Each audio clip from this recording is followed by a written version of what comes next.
Hello and welcome to Prima Donna News. Make sure you hit the like, hit the share, and subscribe if you haven't already. We're going to get into a topic that so many people have asked me and why the superfans never acknowledge why I wasn't going to engage in certain activities on this internet while R. Kelly was going through his trial. But now that that's all over with, they can throw that out the window because I'm getting a little tired of seeing this same stupidity while some of them ain't got the good sense to see why they look stupid and janky as hell from my perspective doing the most. Especially when those engaging are only trying to provoke a response from certain individuals and miss the whole point that I laid out on these platforms for years. It's mighty funny these people spent so much energy trying to convince their little small ass audience that certain people are frauds while they link up with other scamming ass individuals on these platforms talking about they're raising money for R. Kelly. But as we clearly heard the man say, he ain't seen that money. Ain't nobody putting no money on his books that should have been using these fanned out individuals. And all these people that keep bringing these false accusations to these platforms based on their personal opinions have aligned themselves with people who have made it impossible for somebody like me to take anything they say serious, especially when I know what they were doing behind the scenes. And coming to me with bullshit ass narratives wasn't gonna fly, especially as I watched them jump from platform to platform with the fuckery, not do a damn thing to help this man's case. In fact, involve themselves so deeply with his defense and corrupting it while confusing, while some of the talking points went straight out the window when it came to me and how I watched them team up collectively trying to build up each platform just to get on there and take their shots at individuals they don't like, doing these late night lives they would then delete and using goofy ass people who just wanted to be relevant, ignoring all of the red flags that showed how collectively whatever agenda they were trying to push clearly impeded upon this federal investigation as they assumed they had the general public fooled. But the gag is, instead of being overly offended at the things that I began to expose to my audience, it should be very clear why I side-eyed these little connections they were making to present these united fronts of lies. It shouldn't take a genius to recognize why I said when the judge asked Robert Kelly himself if he wanted to proceed with his legal counsel and he said yes, why I could only sit back and watch these janky ass people, as I said, jump from platform to platform, put all the focus on trying to generate revenue that R. Kelly clearly wasn't going to get, trying to promote stolen or janky ass music. So when it's brought to my attention, as it always is, as I demonstrate for these slow ass people, what they're doing, putting on these shows for their audience, is only fueling why I sit there and tell y'all publicly I don't deal with these individuals. They'll link up with you, then get behind the scenes and conspire to try to discredit you and wonder why I can stand on my fucking own and pop my with the receipts.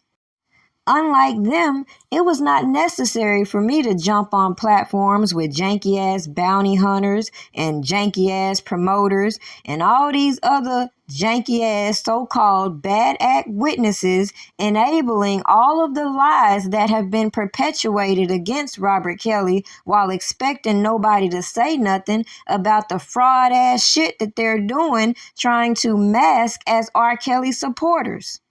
Make it make sense. How do you sit here and have Google reading the indictments for you, for your audiences, and you can't even properly break down how you and people that you're involved in are deliberately interfering with R. Kelly's due process while playing in his fans' face?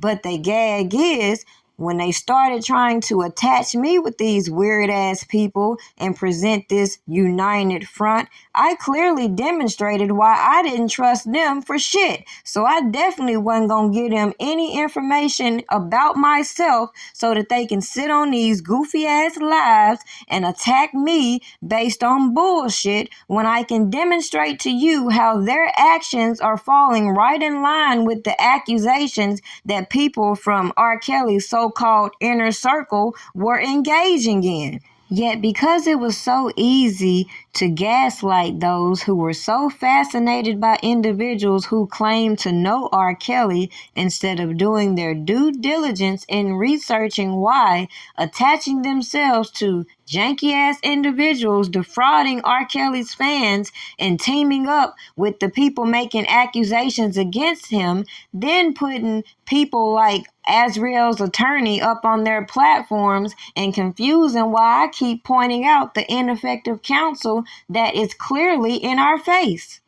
Now, with that being said, how much sense does it make 5-6 years later to still be coming on these platforms talking about people you claim not to like or claim are frauds that you never had to team up with and or co-sign fuckery about, when clearly the main objective was to debunk the lies that have been dispersed on these platforms while people team up, jumping from platform to platform, failing to acknowledge how they played a role in specific actions that did not help R. Kelly, that they clearly could have showed how R. Kelly was not involved in specific things, but decided to put all their focus on the people who they wanted to discredit. That made no damn sense as we watched the same individuals from surviving R. Kelly and other people who've been affiliated with R. Kelly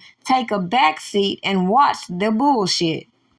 The same person that came out here spinning all these stories about R. Kelly, talking about who's the mole and all this other fugazi ass bullshit, is the primary reason I started to document and put things in a collage perspective to potentially show those individuals who are giving people these janky-ass credentials to call themselves a trial vlogger probably should have contributed better storylines to TMZ, rather than take the focus off of this so-called enterprise while R. Kelly is charged by himself and position people who will later snake you from your perspective instead of recognizing why I didn't need to collaborate with none of these janky-ass people when R. Kelly already gave us the blueprint to what's really going on.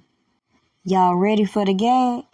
So when certain individuals facilitated this jail call so that R. Kelly could jump in on the residuals challenge, when I heard that man said had to make this phone call to let you know you ain't shit, I'm telling you, that shit hit different. Especially if you know what I know, you would know why individuals wanted to really mute R. Kelly. And it ain't have a damn thing to do with these allegations, more so to do with the corruption and shady business behind the scenes people don't want you to talk about. Now, the same people that you would see coming out here indirectly capping for the infamous trial vlogger are the same people that were all on her platform gaslighting, so it should make common sense as to why I detached myself from the circus acts that were being played. I refused to allow people to bring me into their YouTube beefs, and I maintained the same points that I began with, regardless of how many drunk bitches or super fans tried to comfort me. But make sure you stay tuned for part 5 of Surviving R. Kelly Superfans, because as you can see, I got receipts for days, and they don't just go one active from my point of view as to why I don't allow janky ass individuals to spin me around the block with bullshit.